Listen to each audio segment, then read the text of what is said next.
back together here.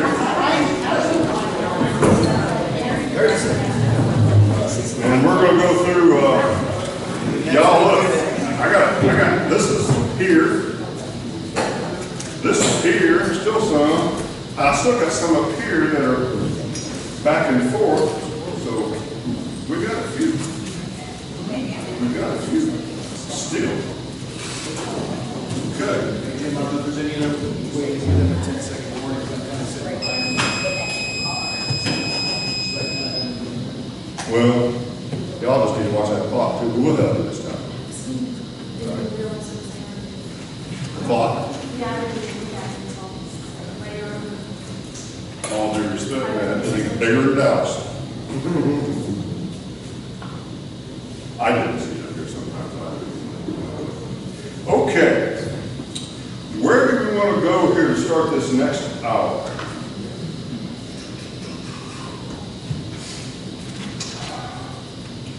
Kelly, you and I talked before we started. Do you want to address some of these singular questions right now? There's only two of them. Well, maybe three. I'm going to try to combine two of them into one. Okay. Well, actually, I have four, but I think I can combine them.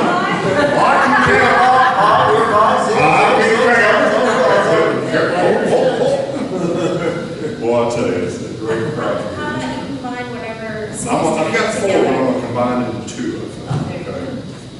This first question is concerning your first term as a commissioner. And one refers to you were on public record pursuing conflict amongst city staff and fellow commissioners. Say that again? I'll let you have it. I'll read it to the audience first, and I'll read it, then you can have it. I want that. You can have it. Question number one is, you served one term as commissioner of your zone and lost your re-election. How have you adjusted your goals and leadership since to increase your effectiveness as a representative? The second question relates to this first. During your first term as commissioner, you are on public record pursuing conflict among city staff and fellow commissioners. And how will your approach be different this term, and how? They kind of relate. You know, both of them are asking, well, what have you done since to address it? What have I done since? Well, I'll let you answer that, Kelly. I mean, that's not my job. Okay. All right. Well, I appreciate that. Go. Thank you, Jim. I was zone commissioner from 2019 to 2021, for those of you who might not know. I was new. It was the first time I had taken office. There's a lot that you learn from when you first go in. And we make mistakes. And we learn from those mistakes. We admit our mistakes. And we move forward trying not to ever repeat those again. As far as mistakes, I could say that there was one, very big one. I seem to be and I say this in this direction, is I was misunderstanding or I was misguided in some of the actions that were taken when Ricky Mullins was retiring. I found out not too long after he had left that I was wrong. And I wanted to correct that. So I asked Ricky if I may speak with him. And I spoke with him and I explained myself and I apologized for allowing myself to be misled. I also came in front of the commission during a commission meeting and wanted to make that a public apology because I was wrong. I know that when it comes to... You have about 10 seconds, go. I like to do a lot of research before I can have answers, and sometimes asking for that research causes questions. Thank you.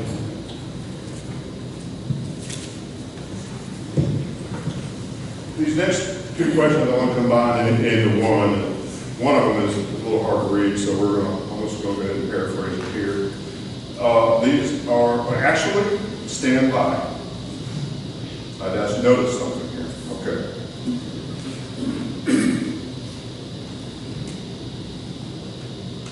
Kelly, how would you handle a disagreement between a city employee and a citizen?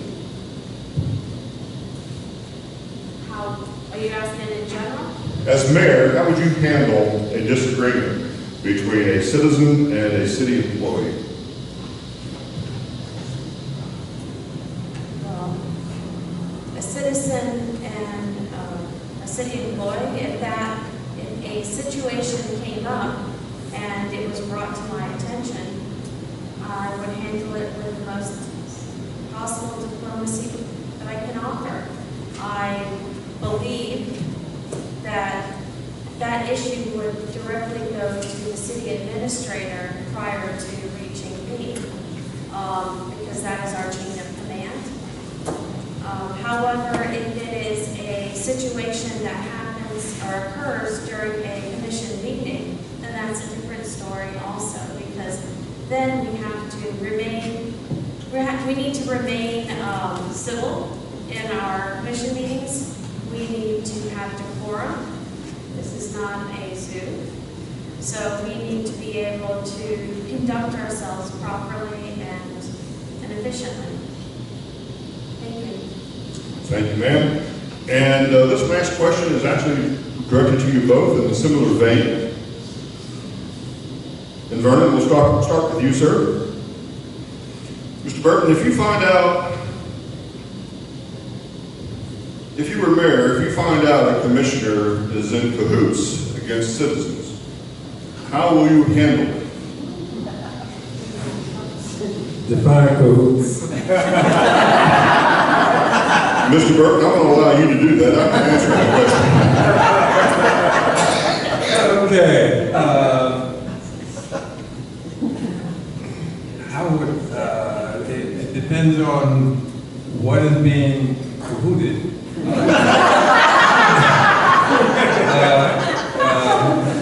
a serious note, I've been brought into a number of situations where citizens have had problems with either something at City Hall, even as a commissioner, one of the things that I always stress is that as a citizen, you have the right to get a redress of all of your issues. As a city commissioner, I cannot promise you that I will get it resolved, but I will look into it. And the reason for that is that because any issue that you have, if you tell me and I'm in agreement with you, then I would suggest that you also speak to at least 2 other commissioners. Because it takes 3 of us to be able to make a ruling or to make an issue. And anybody that tells you that they're going to revamp the whole city and do everything out of, thin air, they're promising you basically pie in the sky. But you got to be able to have the ability to both moderate, mediate, and to be able to communicate. And once you can do those things, you can usually find solutions. One of the things I often tell my kids is that God made more solutions than He made problems. The only thing we got to do is just find it. So there's a solution to every problem. We just need to take the time to look at it. Thank you, Mr. Burton. Ms. Preston, as mayor, if you find out a commissioner is in cahoots against citizens, how will you handle it? Is that a plural for citizens? It is not a plural, it is Okay. written citizen, against citizen, but I would assume in the syntax it would be citizens. Well, first, where is this information coming from? Is this information provable? That's a very important thing. I mean, we don't just run on rumors. We need to run on facts. I would say that having a little bit of history on it, it should be addressed at a meeting, so that way the entire body of our commissioners can address it and speak on it.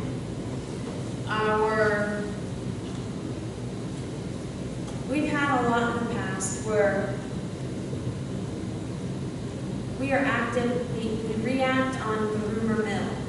And rather than settling down and hitting the facts and directly having that conversation, and we can only do that in a meeting or workshop, but it has to be a public meeting or workshop in order for the commission to discuss openly because of the sunshine law.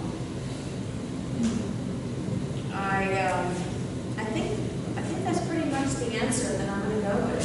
Sure. Thank you. I can't lie, I do like the word and the use of confidence. It just sounds good, confidence. Sounds like mischief. These two questions are both related. Give me a chance to read them both to you, but I think and I'll do my best to relate them, but I've read them and they're easily related. One of the difficulties facing, this is directed to both of you, and Ms. Frasker, we will start with you, and I'll hand these questions to you both, and you can review them. One of the difficulties facing the city the past 6 years has been an increased amount of turnover in our city administration, compounded by re-elections to the commission every year. This constant state of change brings with it an increased amount of instability. How would you bring a sense of stability to our commission if elected? That's question number one of the same topic for you both. Second question of the same topic. Lake Helen has been challenged with staff turnover and difficulty attracting replacement staff. We struggle to compete with larger communities in the private sector pay scales. How will you help position Lake Helen as an employer of choice? So these both relate to staff turnover consistently occurring. So with that, Kelly, do we give you about 10, 15 seconds to review those questions before you answer? Let's go ahead and give you 10 seconds here while you read those. Mr. Burton, out of the avail yourself at the same time, sir. Mr. Bill, if you start that 2 minutes down, please. Ms. Frasker. I agree that we have had difficulty over the past 6 years. In the past 10 years that I have been a resident, we have had we're going on our 4th city administrator. It is a topic that is being discussed and was discussed today at an earlier special meeting. In the past, we have, the direction we went with was utilizing range riders, which is it's former city administrators who have been in the government who retire and that can now lend a hand and look in finding replacements for city managers and city administrators. I'm not in any way, shape, or form saying that they do a bad job. I asked the question of, have we gone with a professional firm in the past? Just wondering, since the past 6 years 10 years for city administrators. The answer was no, we haven't tried that route. So that was my suggestion in that. And today, the commission, 3-1, chose to go with the professional firm, setting out an RFP, which is an open bidding process for receiving applicants. The professional firm, what they do is they go out and they do all background check, they do deep digging, so that way when they come to us, we know what we're looking at. And wrapping that up, I believe if we have the right person as a leader, and leaders and the city administrator, we can work well together, we won't have that problem. Thank you.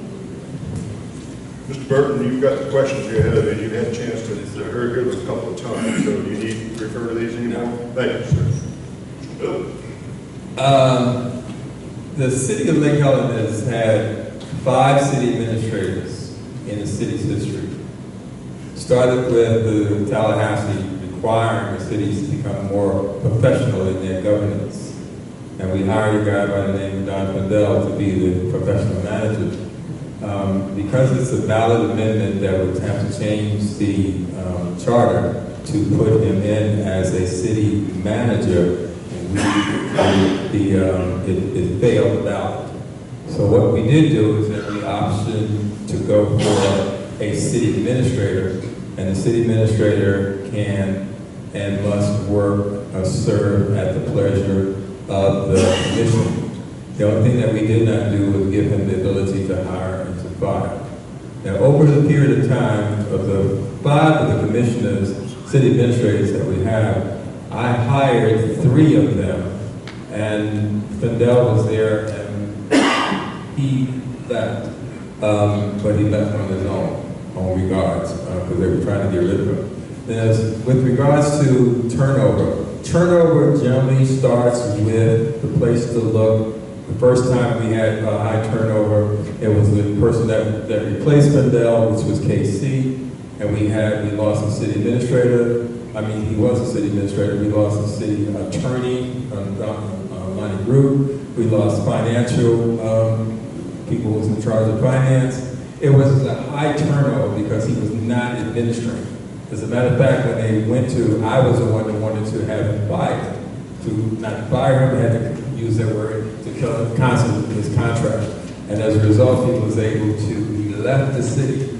And when he left, it was something that he just kind of walked away. But my point is that I would not stand for a city administrator that's not going to do his job. Keeping in that same vein, Mr. Burton,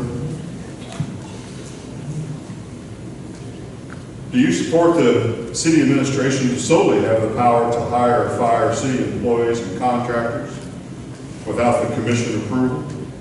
Now, I need to clarify one piece of this, and being a former commissioner. The city administrator has the authority to contract with outside contractors without the commission approval. The question is more germane: do you support the city administration to solely have the power to hire or fire city employees? Well, if that were the case, we'd have to make him the manager. City administrator under the charter does not have that authority. Now, the one thing that I asked Don Findell, because he was the one to explain the difference between a manager and a city administrator, and the explanation that he gave me, I asked him the question, which would you rather be? He said, I'd rather be the manager. He said, but he also underscored that the city administrator can actually be given more authority than the manager, because the commission could say, well, we're giving you the ability to hire and fire. With Don Findell, we gave him the ability to hire. When we had the city, the Creative Arts Cafe, we had busboys and waiters that were in that employ.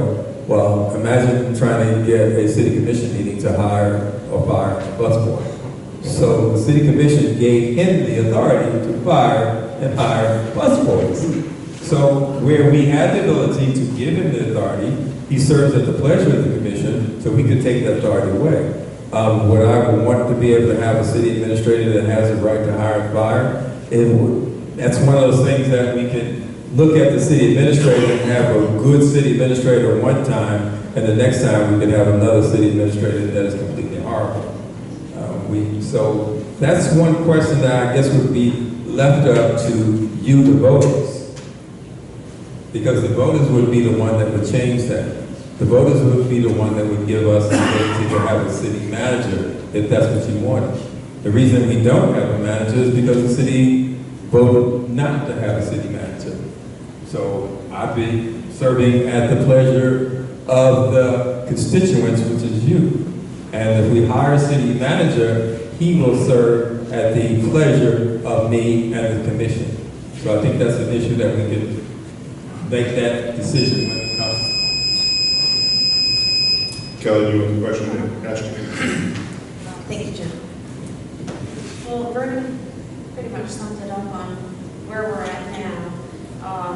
But I will say that, the question is, do I support it? This has been a question that's bounced back and forth on the commission for quite some time in the past, especially with introduction of some of the charter changes.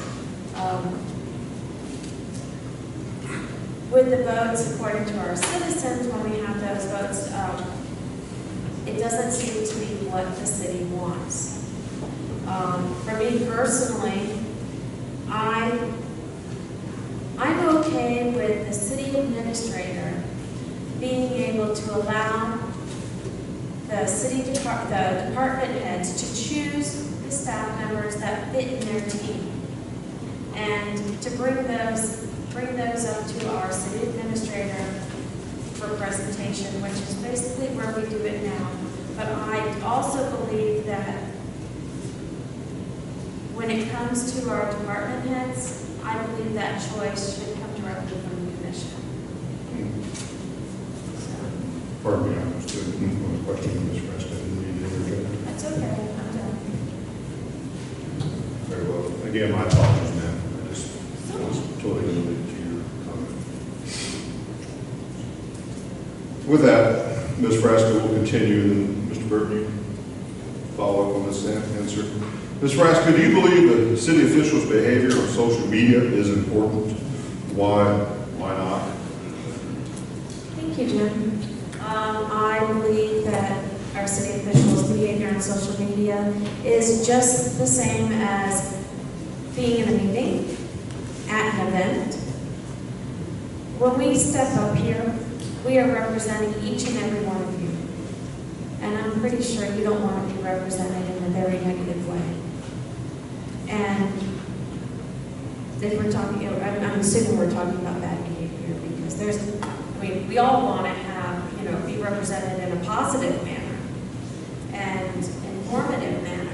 But when it comes to negativity or spreading out any hostile feelings, I believe that's best left personal, not on social media. Because no matter where we go, as one of your commissioners, even as the mayor, we represent our city, which is each and every one of you. And I'm sure you don't want somebody out there thinking you look bad. Thank you. Thank you, ma'am. Mr. Burton, how about you? Do you believe that city officials' behavior on social media is important? Why or why not? As a city elected official, every year you have to take what we call an ethics course. And the ethics course is taught every year, and you have to sit in for a certain amount of hours. One of the things that's always, the first thing that comes up is, be careful of doing anything that has the appearance of impropriety. If social media is going to be a platform that you can rile and rage against people, or if you're not able to have people criticize you, so you have to criticize. I don't go on social media, so I can say that very carefully and very confidently. I don't use social media. I very rarely go on. I have a Facebook page, but I don't use it. So now, as far as the question goes, I think the citizens require and expect us to operate with a certain decorum. And that decorum also goes along with having a certain respect for themselves and for the other and for their fellow citizens. And once that breaks down, then people start becoming belligerent, and people start hiding behind pseudonyms and calling people out and all that kind of nonsense. I think it doesn't do the city justice. So I, for my own self, I don't involve myself with social media. If there are things that are said about me, and sometimes because somebody has brought it to my attention, it's not because I seek it out, it's not because it's definitely not something that I would engage in anybody. If they said something about me derogatory that I didn't think that was fair, I can just as easy turn it off. Thank you, Mr. Burton. Keeping in that vein, sir. a recurring problem has been a lack of decorum at the recent city commission meeting. What experience do you have in managing a public meeting? What is your plan to keep meetings professional, Mayor? Mr. Burton? Yes, sir. Okay. The mayor holds the gavel. He is the one that is supposed to be able to be in control of the meeting. And you set that standard as you begin. I've sat next to all of the mayors since, from Buddy Snowden to Joan Duffy to Daisy Russell, and sitting beside them for these years, I've learned a few things that can keep the meeting going without letting it get out of hand. To be able to talk to people and be able to know when to ratchet it down. Now, I mentioned in the very beginning that I was not a prison guard, I was a corrections officer. So as you can tell by the tone of my voice that I can get command by just giving my voice and making it softer or bringing it down. So people respond to how you treat them. If you respect them, you show them respect, they will show you respect. If you disrespect them, and then it's going to be a melee. I don't think we need to bring a city commissioner or a city, we don't need to bring that to this commission. It doesn't do us any, it does the city a disservice. I can remember one of the things that, I can't remember exactly what the issue was, but the news media showed up because they thought it was going to be a knockdown, drag out of what was going to happen to the city commission.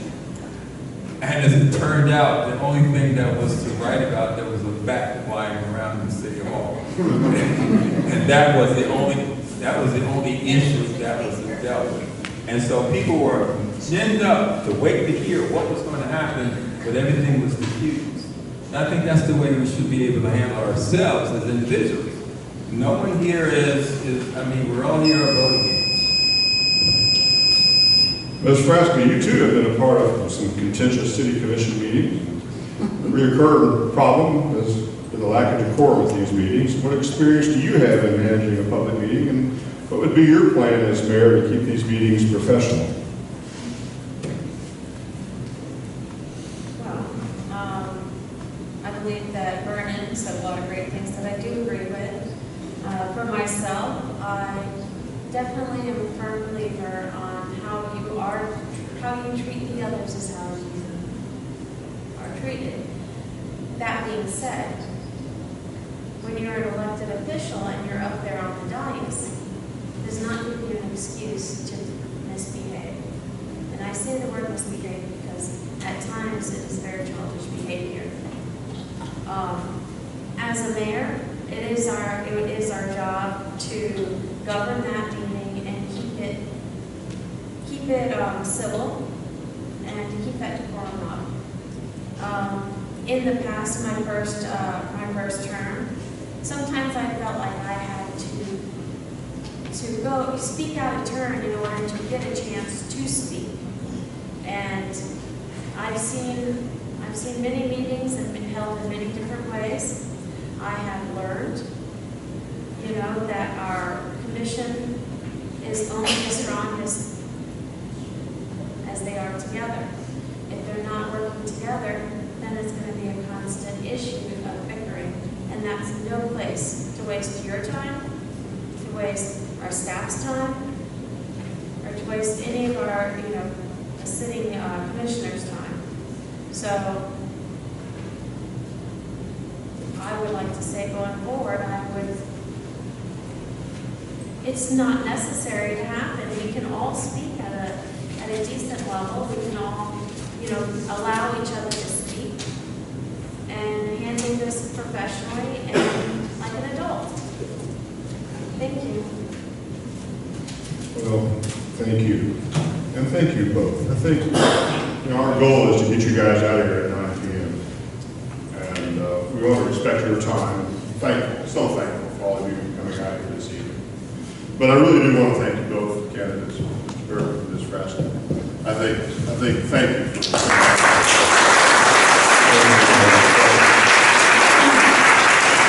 as Robin indicated early on in the session tonight, there's a lot more questions out here that we have time in which to answer.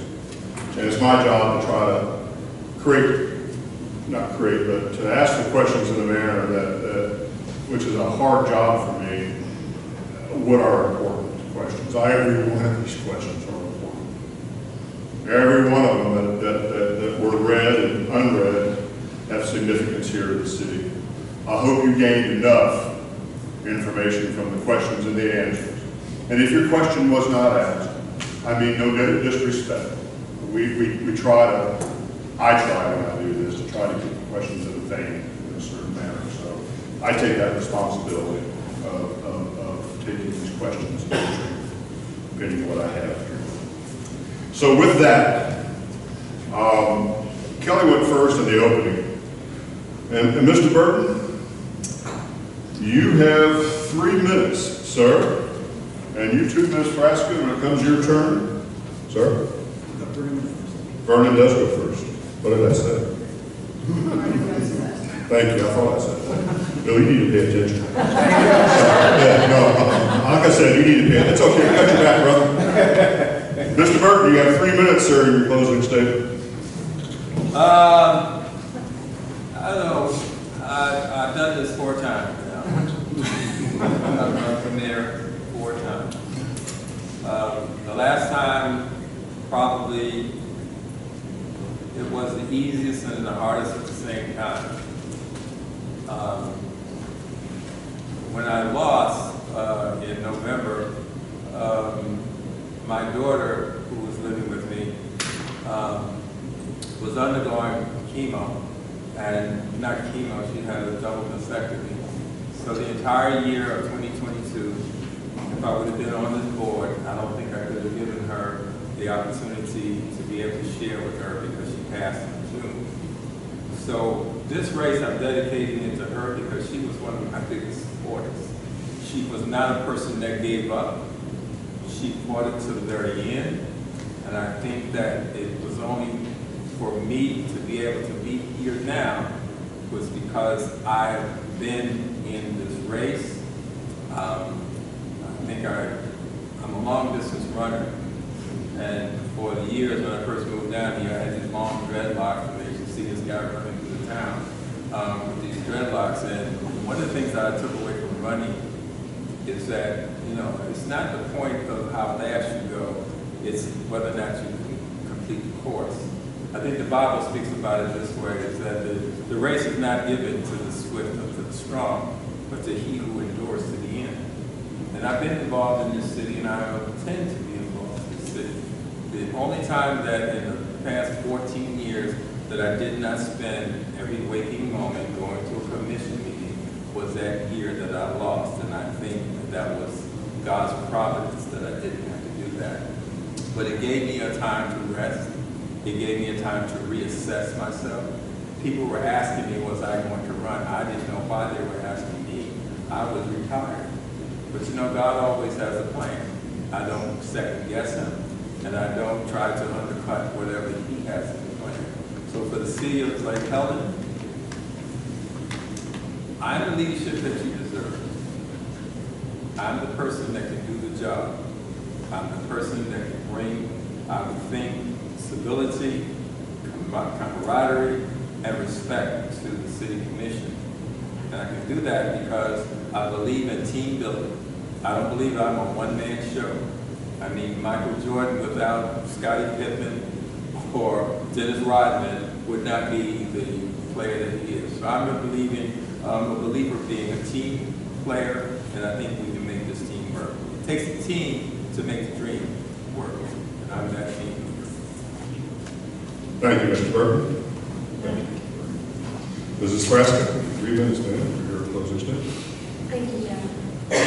I'd like to take this time to thank the League of Better Living for hosting this event tonight, including all the volunteers that have helped out. And I'm especially thankful to each and every citizen that has joined us tonight, either here in person or on the web. Our citizens and our community are of the utmost importance to me. and it is my duty to make your concerns a top priority. As I've proven in the past 20 months, regardless of the results of any election, I will continue to stand up for our community, listen, examine, and assist in finding solutions that meet all of our community needs. And as a longtime advocate for community in general, and for 10 years here in our city, I believe in protecting and preserving what we value here in our gem, our historic charm, in harmony with nature. That's how I see it.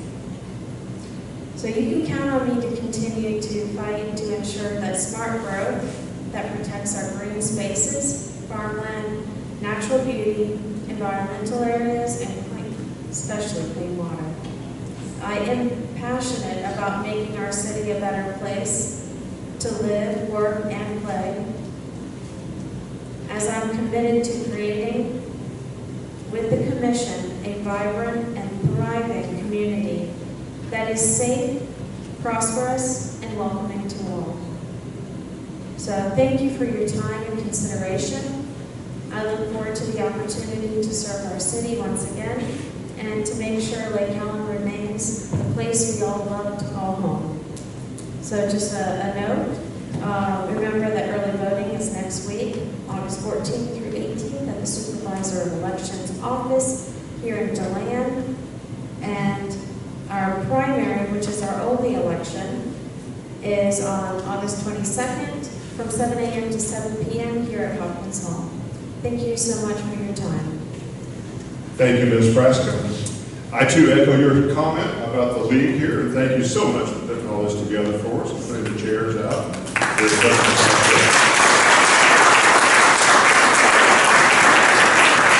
And with that is Robin around. Where's Robin? There you are. Come on up here and help us close this thing. And I don't know that I need the mic. Just thank everybody for coming. We appreciate you. We appreciate the candidates, all our volunteers.